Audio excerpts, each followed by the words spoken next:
One thing you never do is give preacher a mic. Or ask him to pray for the food. Yeah. 30 minutes later, after he's prayed for every country in the world, I'm like, can we just bless these pork chops and move on? Yeah, It's our like- granddad he was the worst about that. On Thanksgiving Day, he would pray. All right, good morning, everybody. Welcome to Impact Christian Center on this beautiful Thursday morning. I'm Pastor Darrell. This is my associate Lake. Good morning. My associate Paul. Good morning. And our youth pastor Austin. Good morning. And we are so excited to be coming to you on this beautiful day. Man, what a powerful, powerful service last night. It was good. I don't know about was you really guys, good. but it seems like it's getting stronger and stronger and stronger. Yeah. Every service is getting more Gooder. gooder. Yeah, is that a word, gooder? Man, I thought David was going to be a wild pen. I thought he was going to start running around here pretty soon. I was like, of course we had him in Bible college, and I never one time ever saw him even move, from that. I never saw him raise his hand or anything, in Bible college. He just stood right there. So last night, seeing him moving around, it was like, man, look at him. It's like, calm down, David, calm down. Yeah. But no, it was a great service, a great message, and man, we're so excited about what God is doing. And we've been talking about overcoming offense. And actually, I was praying this morning, and the Lord has been dealing with me that we're going to turn these next few weeks into an overcoming series. We're going to talk about different things that we face in our life and how to overcome them. How do you overcome depression? How do you overcome doubt? How do you overcome unbelief? How do you overcome hopelessness? How do you overcome anxiety, fear, worry? All these things that we face in this world. We want to learn how to overcome them. And so we'll be talking about that in the next few weeks. But this subject right here, this is so massive that I hope we get finished with it this week. So we've been talking about overcoming offense. And yesterday we talked a lot about that word offense. And it comes from the Greek word is scandalon or scandal. And, everybody loves a good scandal, Yeah. It's scandal sells. That's, everybody likes to feed on the scandal and stuff. But, when you get offended, and we talked about this yesterday, you're offended at, you might be offended at something that's legitimate. You might have a legitimate reason to be offended. But you're more times than not, when you get offended, it's at an unreality. Yeah. Is that a picture is painted of something that it looks like that. You might hear somebody, you're walking by somebody and they're talking about something. They're not even talking about anything to do with you whatsoever. But the way that the devil works is he'll be working on you for a while in an area. Maybe let's say you're struggling with, maybe you've been struggling with worry or something, or maybe you're struggling with, something that, that he's been really just planting that in you. And you happen to walk by somebody in the church and they're talking about something totally different, but they mention that. And you walk by and you hear that. And what do you automatically think? Yeah, it's about you. They're talking about me. Yeah. They're gossiping about me. And then through that scandal, that scandalous thing that Satan has painted, all of a sudden now you start getting offended. Mm-hmm. You start getting tripped up. You start getting trapped. And how many times in our lives have we gotten offended over something that's not even a reality? Yeah. It's not even a reality. And I was thinking about what you were saying about, that gentleman that for 2 years, he was offended because you didn't shake his hand because he thought that you on purpose Yeah. didn't like him. Yeah. But that's how the enemy was able to work in him. But I got to thinking about this. That event was not when Satan started sowing that offense. Right. There was something else down the line that I caused it to guarantee you get that there. started when he was in school. Yeah. He might have probably been rejected in school. Yeah. He probably was rejected by the other kids. He probably was made fun of. He probably was, and so Satan had started working on that offense when he was little bitty. And the Bible talks about strongholds. Yeah. And a stronghold literally means it's an area of your life where Satan has set up an encampment. Mm-hmm. And he has a hold of you strongly in that area. Right. And one of the things that people need to understand is that There's a difference between being demon possessed and then having an area in your life where Satan can just come in, and anytime he wants to, he can trigger that area. I'll give you an example. Before I got born again, I was a meth addict. But I didn't do meth, all day, every day for, all the time. There were times that I would go a month without doing it. Yeah. And I would be just fine without it. Of course, I had other things that I was using, because I was always using something. I don't think there was a day in my life that I wasn't on something. Mm-hmm. But I could go a month without it, and I thought, oh, okay, yeah, I've conquered this thing. But the second that I even knew if it was even in the house, Yeah. Because in that world, that someone gets it and they go in the room and you know what they're doing in there, and you're trying to get in that room. All of a sudden, that thing, that addiction would rise up, and you would do whatever you had to do to get some of it. You know what I'm saying? Mm-hmm. It's hard to explain to someone that thing that when it grabs you. But what I'm saying is that thing was dormant in me for a month or 2 months or whatever. I was fine. But the second that it was anywhere near me, all of a sudden that thing would raise its head and take control of me. And I did stupid. I had a car. I sold a car, a perfectly good car. I sold it for $300 just so I could, because I was on a runner. So I could get some more. I had a $1,200 guitar that I went and pawned for $100. Yeah. Been there. You know what I'm saying? Oh, yeah. Why? Because that addiction rose up and took control of me. Yeah. You'll do whatever. You do whatever. And that's the same thing that is true, that after we get born again, maybe God has delivered us from these addictions. Maybe He's delivered us from this other stuff. But there might be areas in our life where there's still a stronghold there. Right. And you'll be running your race just fine, but anytime the enemy wants to, he can just push that trigger and he can trip you up and get you off into a tantrum or a rage or a fit or, I'll give an example like that guy you're talking about.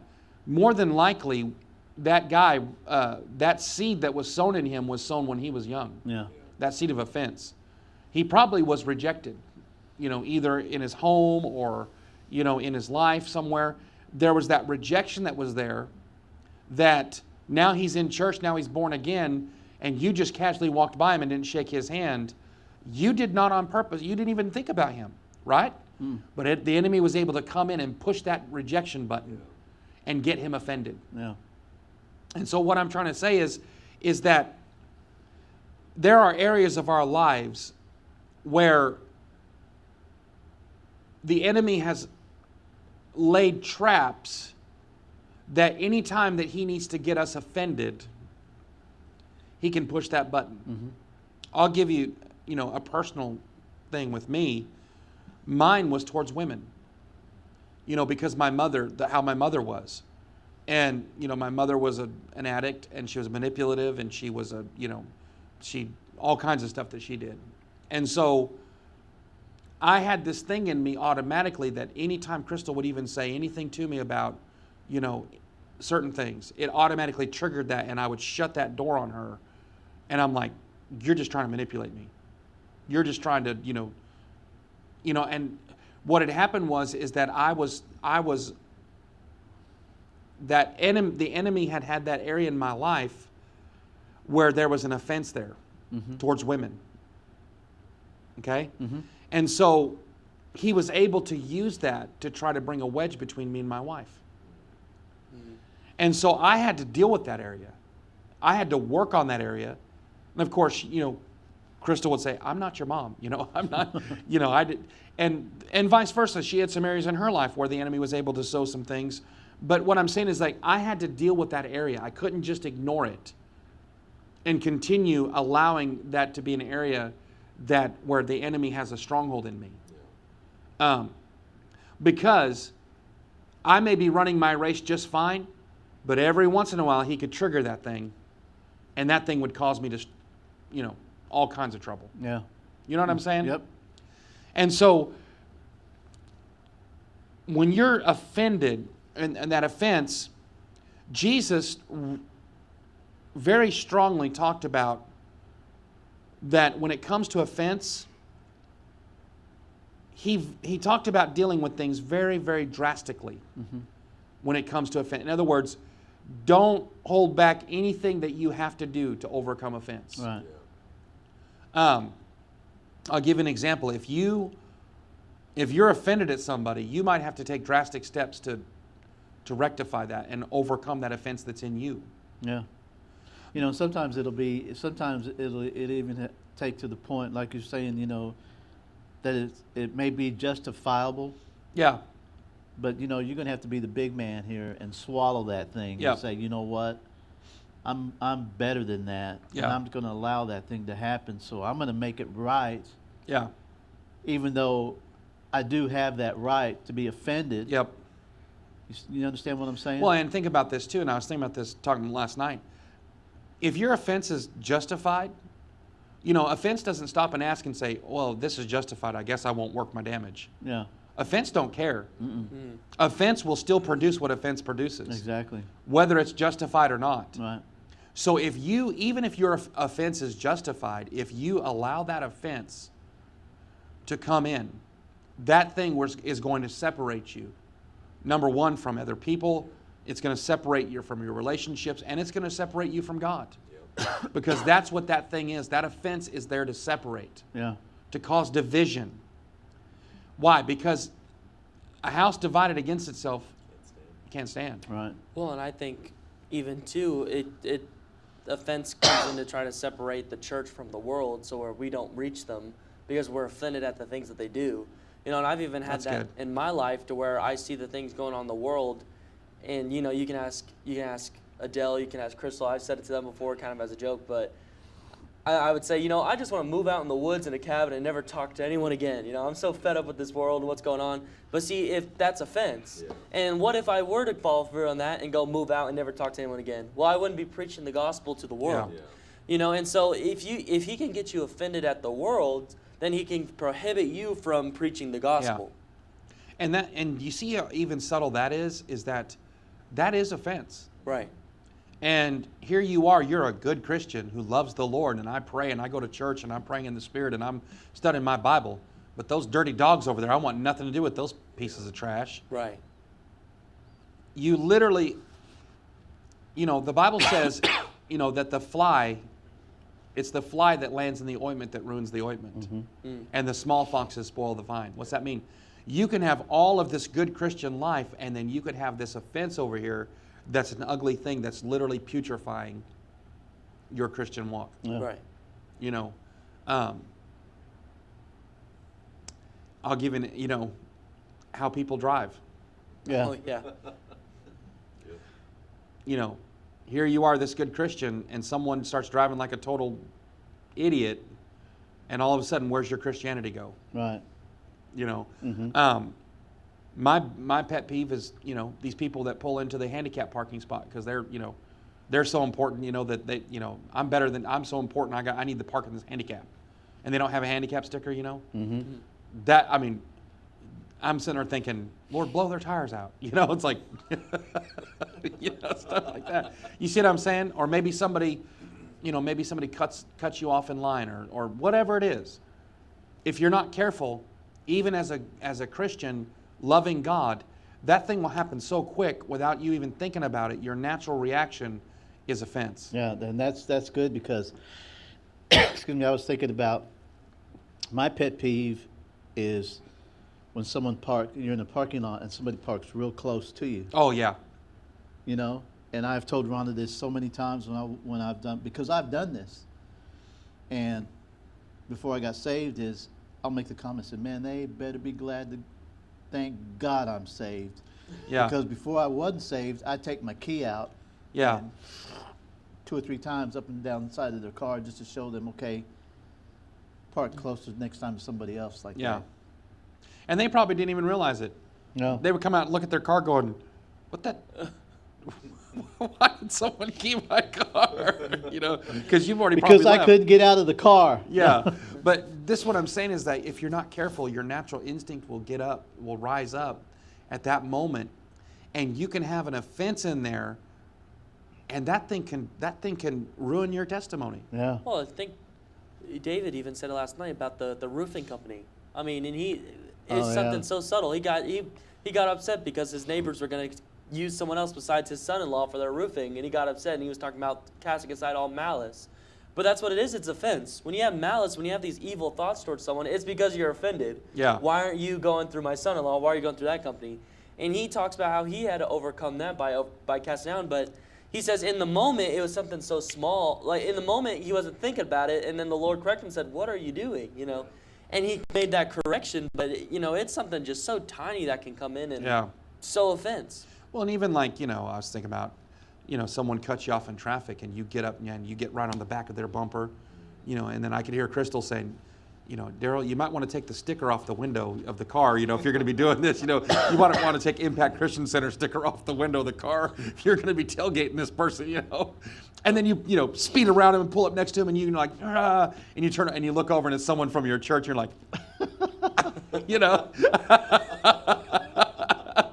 You know, how, but think about it, how that could happen. Yeah.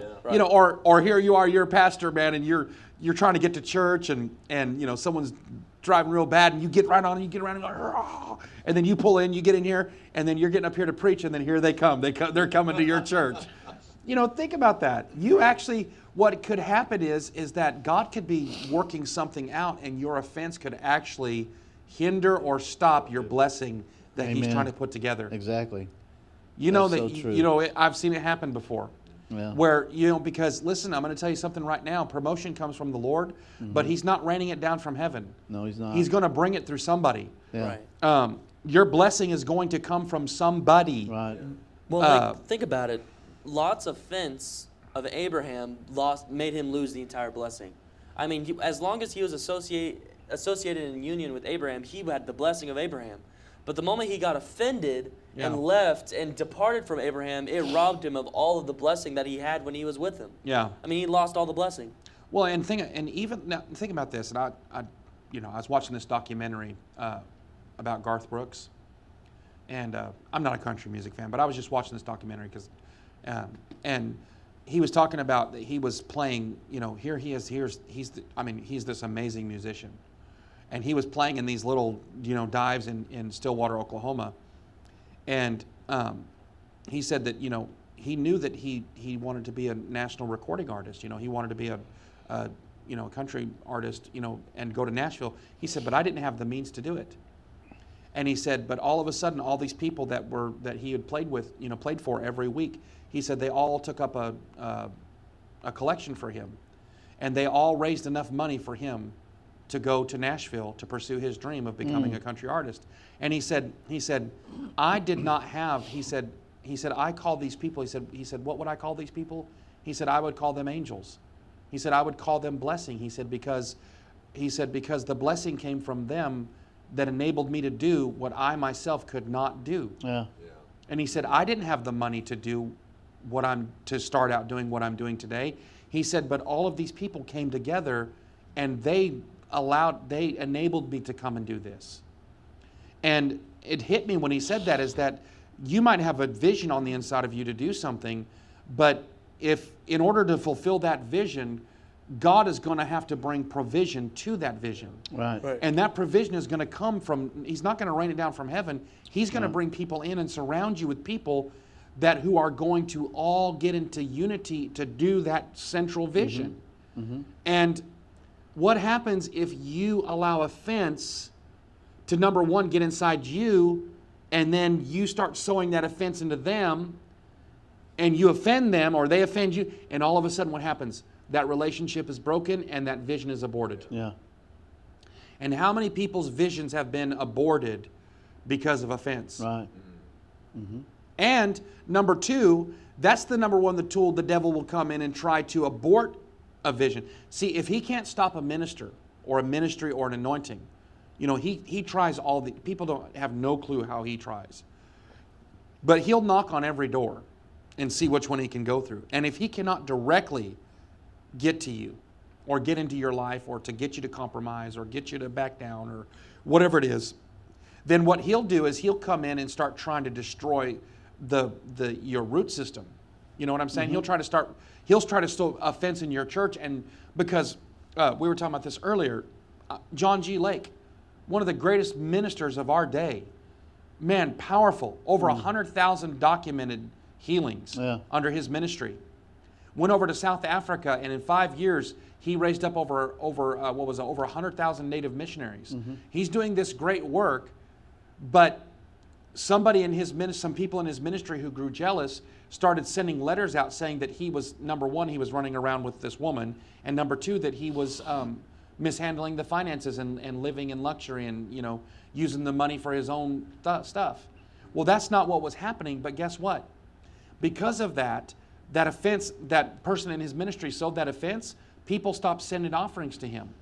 What happened was all of his ministerial staff, he had to call them in and tell them, listen, I can't pay you guys. And he said, you know, and he told them, he said, you know, I can't pay, he said, I cannot support you anymore. The money's not there. Now, we're talking about a man who had the anointing, but he said, I don't have the money to support you anymore, so I'm not going to ask you to go back out to your post. And they said, Brother Lake, we're not in this for the money anyway. We're going back out to our post. And he talked about how he had to bury, that year he said he had to bury like 7 of those people that died from starvation and died from you know, exposure and stuff because they refused to abandon their post. But all of that started with someone sowing offense towards his ministry. Wow. Sowing a lie, and people got offended at him and stopped supporting him. And eventually ended in 5 years, he had to come back to the United States because he could no longer afford to stay over there. Even though he had this anointing and he was having this massive revival, that thing was shut down because of offense. The Azusa Street revival. Yeah. You ever heard of that? We're still having the effect of that thing. Right. William Seymour started the Azusa Street revival. But that thing in 5 years spread around the world. But what happened was they had a mailing list that they sent out mailers to, and people supported that ministry. One woman who was his secretary got offended at him and took that mailing list and left his ministry. He had no way to contact those people, and that ministry came to an end. That revival was thwarted because of offense. You see what I'm saying? This is probably the number one tool, not probably. This is the number one tool that Satan has used to destroy ministries, to destroy marriages, to destroy families. Absolutely. How many people, I've heard people, they have not talked to a child or talked to a father or talked to a brother or sister 20, 30 years. Yep. I've done funerals before where someone has died and the person comes and says, oh, I wish I could just say one more word to them. I haven't talked to them in 20 years. We got in an argument and I have not spoke to them in over 20 years and now it's too late. And here they are in regret because they were fighting over something stupid that really did not mean anything. But at the end of the day, they hadn't spoken in 20 years over offense. As I shared Wednesday last week when I was ministering that, you know, I personally know of a family, one of our family members that she tried to bring correction into another family member, a younger, was a daughter, and she got offended. Yeah. And as a result of that offense, I mean, this thing has just morphed into something just to the point that she doesn't want to have anything to do with, you know, the family member that tried to bring this correction in. And it got so bad that it affected her relationship with the other, you know, with her parents.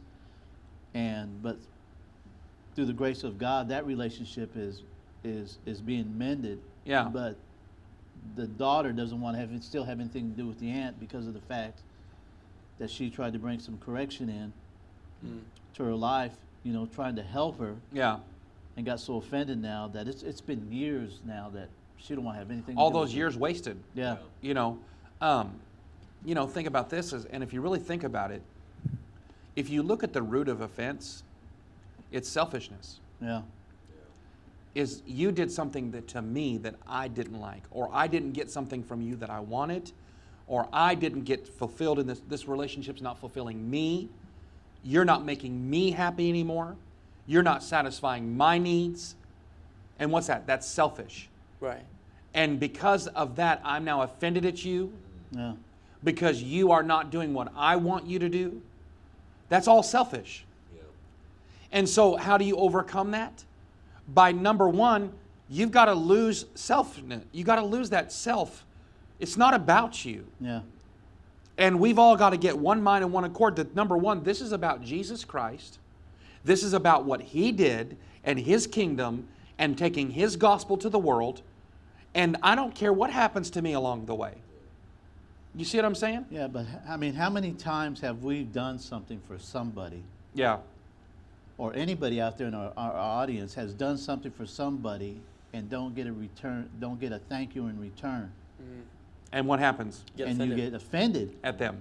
and you're like, well, you dirty, low down, stinking dog. Yeah. That'll be the last time. And I what do they say? anything for you. After all I've done for you. Yeah, and then you'll come back with, that'll be the last time I do anything for you, Yeah. because you're ungrateful. And what's that cause? By offense. Offense. Yeah. Yeah. Because they didn't say thank you. Yeah. And here's the bottom line is that that's where it comes back to is whatever I do it unto the Lord. Exactly. And if you never tell me thank you, I'm good with that. Yeah. I've had people in here that I've poured my entire life into that get up and literally spit in my face and call me names and talk bad about me and you know, run my name through the gutter. And all I've ever done is just pour my life into them. Yeah. All I've ever done, I've not asked them for anything. All I did was just preach the gospel to them. And even in that, if I'm not careful, guess what that can create? Offense to where I'm saying, you know what? I'm done. I ain't preaching no more to nobody. Yeah. Right. Or want to help anybody in Yeah. the membership. And that's important too, because as a minister, you are going to face that. And if you allow that offense to get you, guess what? It'll kill your ministry. Yeah. Because ministry is what? People. And people are The ministry. the ministry. Well, think about the prophet Elijah though. When he he just did these great things. He called down fire, and this woman comes up and says she's going to kill him. He runs away, and he gets offended at God because Yeah. he starts chirping at God, saying, "I'm the only one that serves you. There's no one else in this world." He gets offended at God, and God corrects him and says, "There are plenty you don't know about." Yeah. But if he would have sat there and got offended at God and said, "I'm the only one. I'm not even going to minister to or prophesy to these people anymore because no one else loves you, no one else serves you," he would have missed it. He would have gotten into error. Yeah. You see it throughout the entire Bible. Even great men of God get offended. Yeah. Because there's so many different opportunities for So offense many. to come. It comes from every area. And I promise you that before today is over, at something is going to hit you that's going to give you an opportunity to become offended. Well, what did Jesus say about John the Baptist? He said he was the greatest prophet to come because he led the way of the Lord. But blessed is he who overcomes offense. Yeah. Yeah. That's what he was talking about. When John got offended, he turned around and preached the sermon to the people and said, "He's a great man. He's a great prophet, but even he allowed offense to come in. Watch yourself of offense." Yeah, and said, "Blessed is he that doesn't get offended in me." Right. Yeah. And that's what I'm saying is like, if I'm, even like with, as a minister, let's say I'm preaching to these people, if I'm doing it to get them to come up and say, "Oh man, you're a great preacher. You're great. Oh man, you're the best thing since sliced bread and peanut butter." If that's what I'm after, then when they don't do that, then I can get offended. Or when people come up and we've had them say this, "Man, that word's straight from the devil." Yeah. Man, if there's anything more wrong, you have people that tell you you're the greatest thing and tell you you're the worst thing. But see, you have to get to the place to where what you're doing, you're not doing it for them. Right. You just preach the word. You're doing it for the Lord. Yeah. Because guess what? I promise you, He will never offend you in that sense. In other words, God's rewards are true Yeah. and faithful. And what we do unto the Lord. We do it for our love for Him. But, you've got to guard against offense. It's horrible. Now, I want to show you something real quick because this is powerful. Let's look at Matthew chapter 18 because I do want to get to this today. But,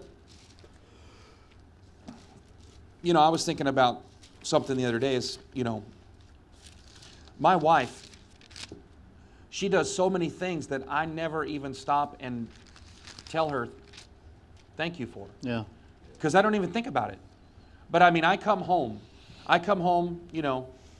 now when I leave, I've left my stuff everywhere, I've piled up 72,000 different cups in the sink because, I'm sorry babe, but every time I get something to drink, I get a new cup. She gets so frustrated at me because I don't know why. I get a new cup. It's a fetish. It's something. I don't know. But, and there's like 16, she washes the dishes that night, and when she gets up the next morning, there's already 16 new cups in there. Because I'm not kidding, but, and I leave the house, dishes are piled up, clothes are everywhere and all that. I come home, not a spot anywhere. House is clean, dishes are clean, my laundry's been picked up and put in the basket, bed has been made, all this stuff, and I don't even think about it. Yeah. I don't say anything to her. And, you know, I've done this before, walk in the house and I'm like, have you made any food? You know, babe, it's almost 5 o'clock, man. I'm hungry. Where's dinner? Could you imagine what might be going on in the inside of her at that moment? Other than I'm going to murder you? Because guess what? She's been working all day to pick up that house that I'm the one that made it a mess. Yeah. I mean, it's like when I leave the house, it looks like a hurricane went through there. And because I don't even think about it, I'm just throwing stuff everywhere. I mean, open a package, I leave the package on the table. You know, I've got my cups are in the living room, all this stuff. And then when I come home, they're magically gone. It's like little elves have come in and cleaned it up. You know, but and then I walk in. But I've done this before, and not even thinking about it, walked in and said, "Hey, babe, what's for dinner? It's 6 o'clock. I'm really hungry." And that can be an opportunity for what? Mm-hmm. Sowing offense into her. And where did that offense come from?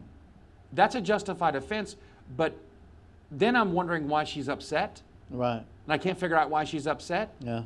But I'm the one that sowed that offense through what? Mm-hmm. My selfishness. Yeah. Without regarding what she's been doing all day. Mm-hmm. Because I'm the one that's out working. Yeah. I'm the one that works the job. And I've said that. I'm the one that's out working. I'm the one bringing the money in. Oh. Yeah, have you said that before? No. No. He's smart. Just kidding. No. You're smart. No. I want to sleep at night, brother. I don't want to sleep with one eye open. But that's what I'm saying. But that's but it's not like I woke up that morning going, you know what? I think I'm going to totally disrespect and offend my wife today. Yeah. But I'm just a man. Yeah. And that's what you can actually not only be offended, but guess what? You could be offensive. Yeah. Mm-hmm. And that's one thing you have to guard against is also start becoming aware that maybe your behavior is offensive to people. Yeah. Maybe what you're doing could cause offense. And that you need to start being more considerate and not just thinking about you, Mm-hmm. but, what's this going to, is this going to cause offense? Yeah. That's probably one thing that church members really need is to think, is this going to offend somebody? Yeah. We had somebody that was sitting in the church that said something about somebody else's kid that, those people, I'm trying to get them to come back to church now, but I'm having to really work to get them to come back to church because someone said something about their kid that not to them, but just about them to someone else. And they overheard it. Yeah. Well, that didn't need to be said. Right. You see what I'm saying? Oh, yeah. But that created an offense. Mm-hmm. And really, it was unnecessary for them to even say it. Not every thought that pops into your head needs to come out of your mouth. Right. Why? Because now what happened is that Satan actually was able to use that person through putting that thought in that head, coming out of that person's mouth. Satan was actually able to destroy a family and root them out of a church that God had planted them in. Yeah. You see what I'm saying? Oh, yeah. So we've got to become so aware that we're not being used as tools for offense. Mm-hmm.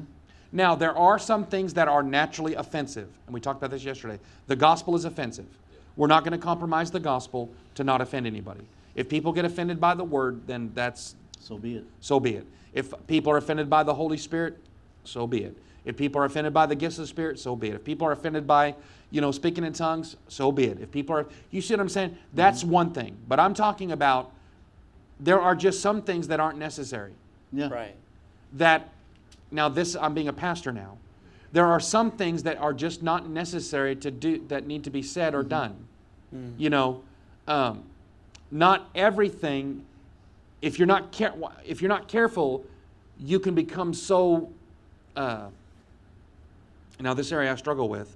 You want perfection, that you can actually offend people by that, to Right. where nobody can even, nobody can use the bathroom. Nobody can, because I don't want anything messed up in here.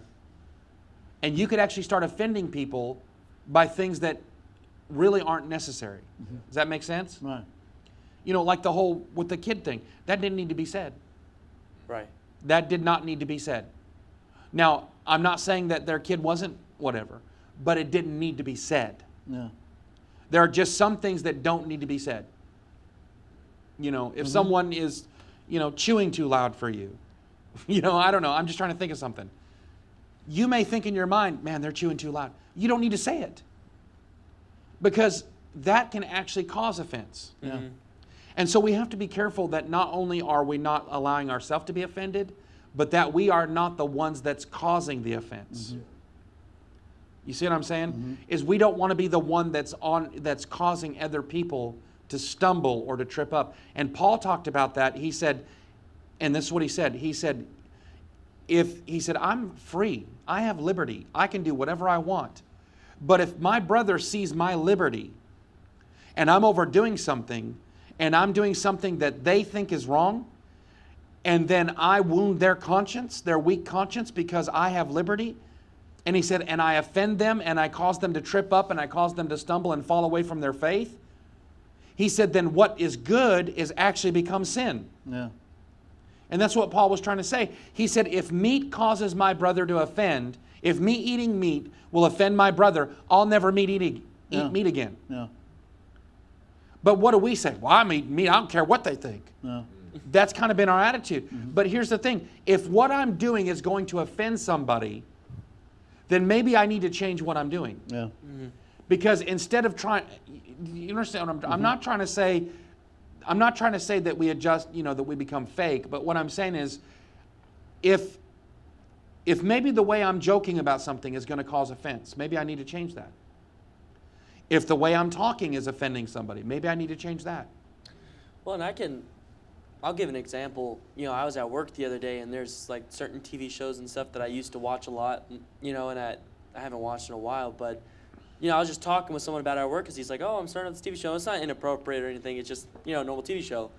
But these are the same people that I minister to, and I'm constantly talking about the word to, and I'm talking to this gentleman about this show, which isn't really that important, but I can kind of sense the person behind me is getting offended because I'm talking about a TV show, Yeah. and they're thinking, isn't this a minister? You know, why is he talking about this TV show? And so I kind of had that sense, so I stopped talking about that show. Exactly. And every time they bring it up now, I'm like, I'm not bringing this show up because it's going to offend someone else, and it's going to ruin And I my know who you're witness. talking about. Yeah. Yeah, I know who you're talking about. Yeah. So, but you know, and I sense it all the time at work where I'll make a joke or I'll talk about the Cowboys and be like, man, you know, the Cowboys this and that. But then I can feel someone else is getting offended. Exactly. And now think of it. So something may not be sin to you, but to Right. them it may be something that is sin. Yeah. You see what I'm saying? Yeah. And so you might have liberty in that area, but your liberty might offend them. And might cause them, number one, to become offended at you, and then offended at Christianity, offended at your God, Right. offended at whatever. And so, is that important? Do I need to do that? Is that something, if it's going to offend them, is it worth me offending that person over? Right. Well, and that's what I was thinking about is me having a conversation about a stupid TV show. Is that worth losing my witness to this person? Exactly. No. I'll just Exactly. stop talking about TV show. You know? You know, I was thinking about, you know, I'll give you an example. These people that only wear skirts, you know, the long skirts down to their ankles. I mean, that's not necessary for salvation. Matter of fact, to me, it's religious bondage. Yeah. But I've met people that do that, and guess what? I don't sit there and start telling them, well, man, that's bondage, that's religion, you need to come out of that, blah, blah. Why? Because as of right now, their faith is at a place where they have to wear that skirt in order for their faith to be solid.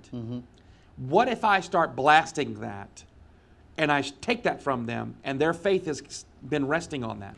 Well, I know in my personal life, and I'm very grateful for these people, is when I first got born again, I got really, and you can ask Austin, I got really strict with like being religious when did? I first got born again. And I got Doesn't everybody? Right. And I got really strict, and, you know, I started, you know, becoming borderline judgmental.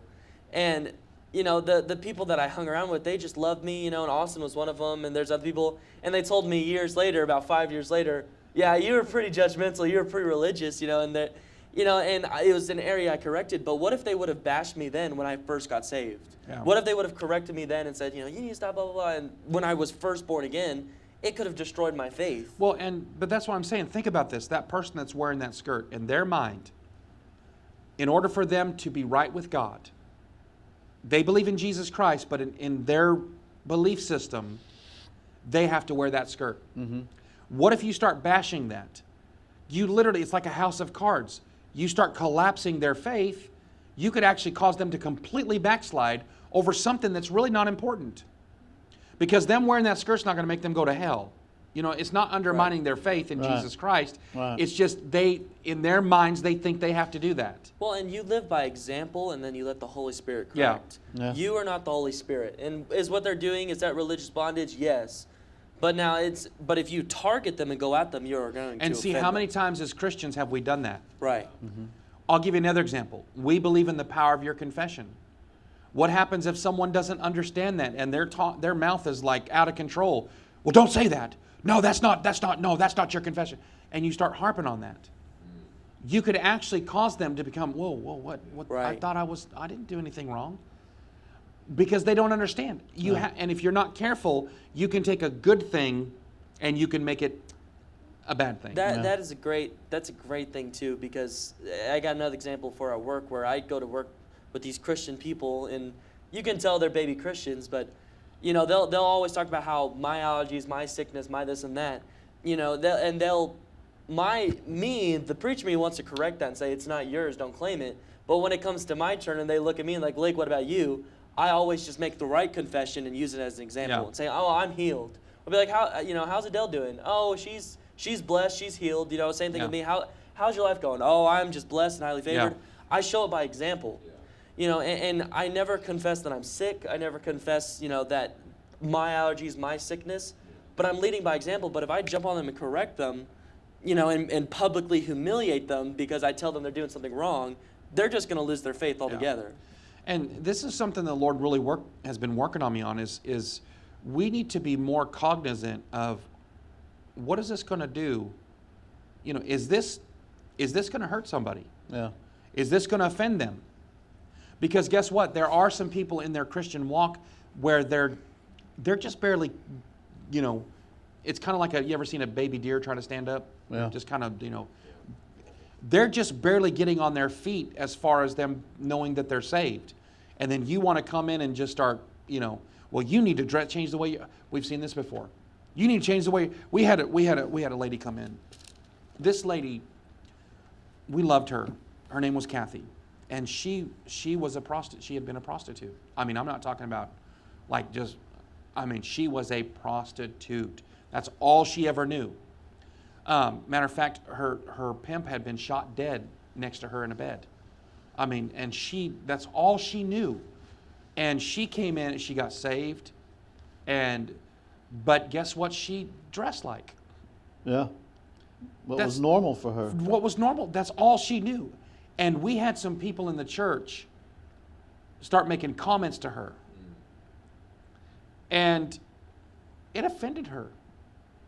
Now, she didn't understand that these are just, they're Christian. People have been Christian their whole life. She barely born again, but she's coming out of prostitution. She don't have any other clothes. Now, she was trying her best, but you understand what I'm saying? Mm-hmm. And so I had to deal with that and correct that and say, no, you leave her alone, and I don't want to hear one more word about what she's wearing. Because they started coming, well, you need to talk to her and tell her she shouldn't come to church dressed like that. And I'm like, guys, I'm glad she's just coming to church. Yeah. Hearing the word. Hearing the word. She, it wasn't but a few months ago she's standing on a street corner. You want, all right, I'll tell you what, let's go put her back on that street corner then. Well, no, that's not what we're saying. I'm saying that's what you're saying, though. Because if you start harping on the way she's dressing, that's where she's going to end up back on. Because all she knows is what she knows. And give us time to clean her up. Yeah, Right. exactly. Give us time. Yeah. Don't start harping on someone because maybe they might not be dressed the way you think they should be dressed. Right. Well, how many fishermen catch a fish and it comes out of the water and go, oh, this fish still has scales and it still has guts? Yeah, I don't want it. And throw it back in the water. Yeah. You got to take it up and you got to clean it Yeah. up. You got to clean it up and get it ready to use. You don't just see it and go, oh, wow, it's it doesn't come in fillets. You know, I don't get a fish out of the water in fillet form and then just throw it back in. Or someone comes in and they get born again, but they still smoke cigarettes, and they might stand outside and smoke a cigarette. Yeah. And people are like, man, you need to deal with that and don't let them smoking some cigarette. I'm like, you do understand that there's bigger problems in their life than that cigarette right Right. now. Right. You know, right now we're just trying to get them saved. Yeah. Right now I'm just trying to get them to not go to hell. Yeah. So I'll worry about the cigarette later. Yeah. Smoking won't make you go to hell. It just makes No. you smell like it. Right. You know, so I'm not worried about that smoking right now. Right now I'm just trying to get them solid in their faith and get them consistently coming to church and loving Jesus and following Christ. So we'll worry about, God will take care of that cigarette when He's ready. Yeah. But you know what? Other Christians, what do they say? They're so worried about what someone else is doing, not realizing that what they're doing is offensive. Right. And that's what I want to talk about today, is that we've got to be so careful, even as the body of Christ, that we don't start imposing where we're at in our Christian life on other people and start offending them. Right. Now, I'm not talking about, where we're just going to accept every lifestyle. You understand that? Right. But what I'm talking about there are some things that are just not necessary to worry about at that moment, because God's got bigger fish to fry. Well, and I've had it before with people that I'd be riding in the car with them and they'll be listening to secular music and they're Christians, and the Bible everyone always asks me, well, what does the Bible say about that? And I always tell them it's my personal conviction. I believe music was made to glorify the Lord. But that's one thing I told this person, because I was just sitting there and they're like, do you like this song? It's like, oh, I don't listen to this kind of music. And I didn't tell them, don't listen to secular music, don't do this. I just said, I don't listen to this kind of music. And they're like, oh, why? And I said, well, I got born again, Yeah. and I personally feel like music's meant to glorify the Lord. And they're like, oh, okay. And, we finished our car ride. And then it was a couple weeks later, they came up to me and they said, you know what you said really impacted me and convicted me. And they changed that part of their life. But I didn't have to sit there and just tell them, you need to stop listening to this music, you need to stop doing this. I was just an example. Yeah. I was just light. Well, one good example that I have is back whenever I was at Calvary, we were doing the bus ministry. And you would have people that were just coming on that would dress pretty rough. Yeah. It's probably all they had. But you would see it over a period of time, after weeks. Yeah. Eventually they would start to dress up, and the Holy Spirit would start moving on them and convicting them. Like, Yeah. change your appearance a little bit. But that's not our job to go and Well, try to change them. And we've seen people who, their first time coming, they're in shorts and a T-shirt, they just want the box of food, and then a month, 2 months later, they're Yeah. wearing a suit. Yeah, And you're like, they're in a hey. suit, like, hey, you look But see, pretty you have to good. understand, these people, they have no self-value whatsoever. Right. Yeah. And so they don't value themselves. That's all they see themselves as, is just a nothing. And so what if you go and take away even what they have? Yeah. Right. You literally destroy see. it. I think what we want to hit on today is not so much I don't want to be offended, but I don't want to be the offender. Right. Right. Now I'm not talking about compromising the gospel. That's not what we're going to preach the gospel, and if it offends somebody, it offends them. But what I'm talking about is like in that situation, when we start bussing people in here, we got to be careful that we don't, not these people we're going to bus in, their kids are not going to behave the best. No. Right. They're not going to behave the best. They're not going to understand that you don't get up 40,000 times during the service, and that you can sit still and actually listen to a message. They're not going to understand that. They're not going to know our Christianese. Right. Our Christianism. We have, that we have certain way that we do things, and we have certain ways we talk. The world has no clue what we're even talking about. We have certain lingo that they're like, what is he saying? Right. They need an interpreter just to hear our Christian talk. Yeah. We're going to have people come in that aren't going to talk like us. They're not going to look like us. They're not going to act like us. No. But guess what God wants to do? Yeah. He wants to work in their life Yeah. and make them like us. But we have to be so careful that one of the things we need to be so secure in who we are that I can be whatever I need to be to help them Yeah. become what they need to Amen. be. Amen. Does that make sense? Yeah. Like Paul said, I become all things to all men. Yeah. In other words, Paul was saying, you know what? I'm not under the law. But to those that are under the law, guess what? I become like I'm under the law Yeah. for them. I don't sit there and argue with them, except for when they try to come in my church and try to bring that doctrine in here. But, even Paul, when he went up to Jerusalem, to the Jerusalem church, you know what he did? He went in there and they said, you know what, brother, just show them that you're not against the law. Go take that vow, go shave your head and all that stuff. You know what he did? He went and did it. Even though that it was part of the Mosaic ritual that he wasn't under anymore, he did that so it wouldn't offend the believers. Remember what Jesus said? Jesus said one day, they came to him and they came and said, what, doesn't your master pay taxes? And Jesus said, Peter, hey, so that we don't offend them, go and gather the first fish. You're going to find a coin and go pay the taxes. What was Jesus saying? We're not trying to offend people, and we're not trying to be offensive. Now, the gospel itself is offensive, but we're not trying to offend them. We're not trying to start trouble, is what I'm trying to say.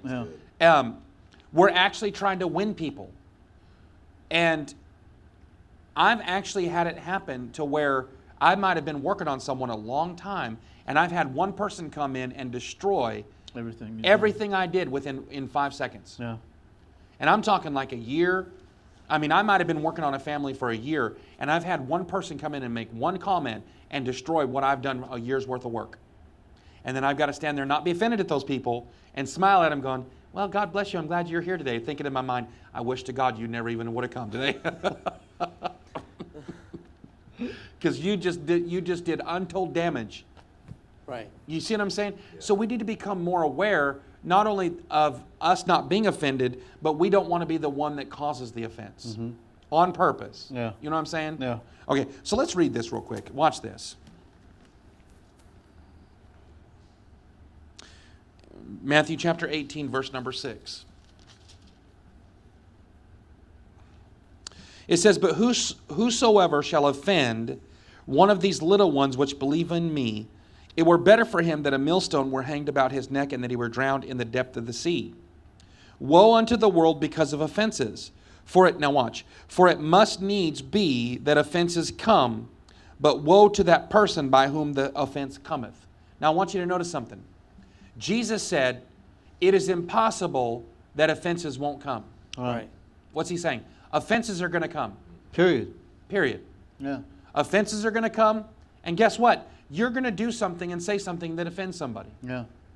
That's why it's so important. If you think that you've offended somebody, go and make it right. Yeah. If, you know when you've said something and someone went, Yeah. I mean, I've done it at work before or even here at the church where I'll tell someone something, or I'll interrupt them mid-sentence and say something by accident and walk away and come back and go, hey, I didn't mean to sound rude there. I'm so sorry if that came across as rude. And I'll correct that immediately and not let that build up and then go, man, Lake's kind of a jerk. Yeah. Is that if you think you've offended somebody, go to them and say, hey, I'm sorry. If I offended you, I'm sorry. Yeah. You see what I'm saying? Is that's, because it's impossible that offenses are not going to come. Jesus said offenses are going to come, period. But look what he said. But woe unto the person through whom they come. Yeah. In other words, there cannot be offense. Satan cannot just come and offend you. He has to send a person and use a person to get you offended. So if I am offending somebody, that's not God. Who is that? That's the devil. Yeah. Now, I'm born again, spirit-filled, love Jesus, pastor of church, but the devil can use me to offend somebody. Right. Yeah. And most of the time, without me even knowing it. Yeah. Yeah. That's good because that was one of the things I was thinking about this morning when I was laying there in bed and before I got up and I was thinking about the program this morning and I thought, how many times have I unintentionally offended someone? Without even knowing that I offended somebody, I didn't purposely go out of my way and say, I'm going to get up this morning, I'm going to go and offend Brother Lake. Yeah. And I may say something or may have done something unintentionally, not knowing that I offended him. And that was so good. That's a good point that you bring up. That I thought about that this morning. It's like, man, I wonder how many times I've offended somebody, how many people that I've offended unintentionally, not knowing that I offended them. Right. Well, and that's an area I've been really trying to work on because, especially as a pastor, it's almost like everything you do and say is magnified, and you can say something and just be to you it's just joking or whatever. Yeah, and you can take that and that we can start all sit here and start kidding each other. Yeah. Just start little joking, but then all of a sudden you can see it. All of a sudden it starts that joking starts rising. Yeah. All right. And it's a man thing. Yeah, and Women it's a don't man understand thing, that. but then all of a sudden, somebody or something will be said that one of us here will take offense to that Yeah. remark. Right. Yeah. And that's one area I've had to work on because, like I said, I grew up with brothers, I grew up with sons, and that's what we do. We rib each other. But if you're not careful, you can actually offend somebody. Yeah. Now, I'm not talking about, becoming this, just uptight. Right. But I'm saying, if you think you've offended somebody, tell them, hey, man, I'm sorry. If that offended, that's not what I intended. That's not what, deal with it. Try to correct that as quickly as possible. Because Jesus said it's going to happen. Number one, it's going to happen that offenses are going to come to you. And number two, it's going to happen that you're going to offend somebody. Yeah. I mean, it's just the nature of life. You're going to offend somebody. You're going to do something that's offensive to people. And so, we got to be careful that we really watch that we try not to offend people, but also that we not be so offendable. Yeah. Right. But there are going to be baby Christians come in that, man, we can't expect them to be perfect yet. We have to be careful how we treat them. Because, like if you have a newborn baby, you can force that baby to lay down in a crib and go to bed. But when an adult gets born again, they're a brand new baby, but you can't force them to come to church. You can't force them to live for Right. God. You can't force them like you can a baby. You know what I'm saying? Yeah. They're going to do what, you can offend them and cause them to go away, Yeah. and leave the church. And, and here's another thing too. There are some people that you got one shot at them. And if you offend them and they fall away from God, that's it. They're done. They're never going to come back and hear the gospel again. And even if they do hear the gospel, they won't accept it because the damage has already been done. You know that you can actually offend somebody to where you can create their eternal destruction, to where they're done. They're never going to come to Christ because of what you did. Yeah. Yeah. Rhonda's parents were was a classic example. And they never went back to a church. They never set foot in another church because of a church. And that's a split. sobering thought. Never. I mean, they came and visited our services at Calvary maybe once or twice, but for us to get them to stay or for them to get plugged into any church because of the church split that they went through. Yeah. They made a vow to themselves that they would never ever step foot in the church again, and it never happened. And I had this happen to me right after I got born again. Of course, I came out of the life I came out of, and my uncle, well, we called him my uncle. I don't think they were any kin relationship, but back then, everybody's your family. My mom hung around bikers, and I don't even know his real name. We called him Toad. There was Toad, Gypsy, Bones, stuff like that. And we hung around bikers, but he was my uncle, quote unquote. But he cooked meth, and he also he dealt in he sold illegal guns. Matter of fact, we had the FBI and the DEA raid our house when I was 7 years old because he was at our house and he was selling illegal guns out of the trunk of his car. And he had taken a Volkswagen VW Bug, cut that thing in half, and welded a chopper front to it and made this trike chopper, stuff like that, but we grew up with him, but he right after I got born again, I was sitting on my front porch, and at the time I had just been born again, and I wasn't quite confident that I was hearing God. And I know now, but I heard God say to me, go and witness to Toad and tell him about Jesus. And you know what went off inside of me? Heck no. He'll shoot me dead in the yard. I mean, that's the, I don't care if I am his kin. It's like he'll bury me in the ditch. Nobody will ever find me. And I kept hearing the Spirit of God say, go tell your Uncle Toad about Jesus. Go witness to him. Go tell him what happened to you. And then I said to myself, well, okay, I'll go do that tomorrow. And the next day, well, I'll go do it tomorrow. Yeah. I'll go to tomorrow. And about 2 weeks of this went by, and all of a sudden I got the report that he suddenly died. And what had happened is he had been cutting meth without any respirator, without wearing any gloves, and the chemicals had seeped into his pores and literally ate his insides out until he just dropped dead one day.